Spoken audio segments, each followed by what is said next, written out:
ಬ್ರಹ್ಮಶ್ರೀ ನಾರಾಯಣ ಗುರುಗಳ 170ನೇ ಜನ್ಮದಿನಾಚರಣೆಯ ಪ್ರಯುಕ್ತ ಕಟಪಾಡಿ ಶ್ರೀ ವಿಶ್ವನಾಥ ಕ್ಷೇತ್ರದಲ್ಲಿ ಇಂದು ಹಮ್ಮಿಕೊಂಡ ನಾರಾಯಣ ಗುರುಗಳ ಜಾಥಾಕ್ಕೆ ಸಂಸದ ಕೋಟಾ ಶ್ರೀನಿವಾಸ ಪೂಜಾರಿ ಚಾಲನೆ ನೀಡಿದರು. ಕಟಪಾಡಿ ಶ್ರೀ ವಿಶ್ವನಾಥ ಕ್ಷೇತ್ರದಿಂದ ಆರಂಭಗೊಂಡ ಜಾಥಾವು ಕಟಪಾಡಿ ಪೇಟೆಯಾಗಿ ಸಾಗಿಬಂದು ರಾಷ್ಟ್ರೀಯ ಹೆದ್ದಾರಿ 66 ಕಲ್ಲಾಪು ಮಾರ್ಗವಾಗಿ ವಿಶ್ವನಾಥ ಕ್ಷೇತ್ರದಲ್ಲಿ ಸಮಾಪನಗೊಂಡಿತು. ಕಟಪಾಡಿ ವಿಶ್ವನಾಥ ಕ್ಷೇತ್ರ ಮತ್ತು ಶ್ರೀ ನಾರಾಯಣ ಗುರು ಸೇವಾದಳ ಜಂಟಿ ಆಶ್ರಯದಲ್ಲಿ ಈ ಜಾಥಾವನ್ನು ಆಯೋಜಿಸಲಾಗಿತ್ತು. ಸಂದೇಶ ಸಾರುವ ಈ ಜಾಥಾದಲ್ಲಿ ಬಿಲ್ಲವ ಮುಖಂಡರು, ವಿಶ್ವನಾಥ ಕ್ಷೇತ್ರದ ಆಡಳಿತ ಮಂಡಳಿಯ ಪದಾಧಿಕಾರಿಗಳು, ಸದಸ್ಯರು ಹಾಗೂ ಬಿಲ್ಲವ ಸಮಾಜ ಬಾಂಧವರು ಪಾಲ್ಗೊಂಡಿದ್ದರು.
ಪ್ರಸಿದ್ಧ ದಾರ್ಶನಿಕ ಮಾನವತಾವಾದಿ ಜಗದ್ಗುರು ಬ್ರಹ್ಮಶ್ರೀ ನಾರಾಯಣ ಗುರುಗಳು ಮಾನವ ಕುಲಕ್ಕೆ ನೀಡಿದ ಸಂದೇಶ.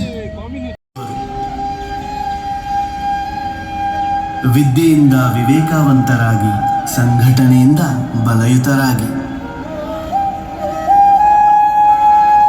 ಅನ್ಯರ ಸಂತೋಷವೇ ತನ್ನ ಸಂತೋಷ, ತನ್ನ ಸಂತೋಷದ ದಾರಿ ಇತರರಿಗೆ ಸಂತಸ ತರುವಂತಿರಬೇಕು.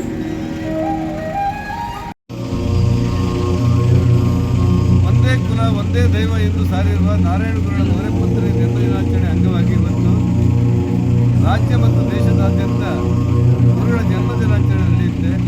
ಸಾಮಾಜಿಕ ನ್ಯಾಯದ ಅಧಿಕಾರರು ಅಸ್ಪೃಶ್ಯತೆ ನಿವಾರಣೆಗೋಸ್ಕರ ಬದುಕನ್ನು ಸಮರ್ಪಣೆ ಮಾಡಿದರು.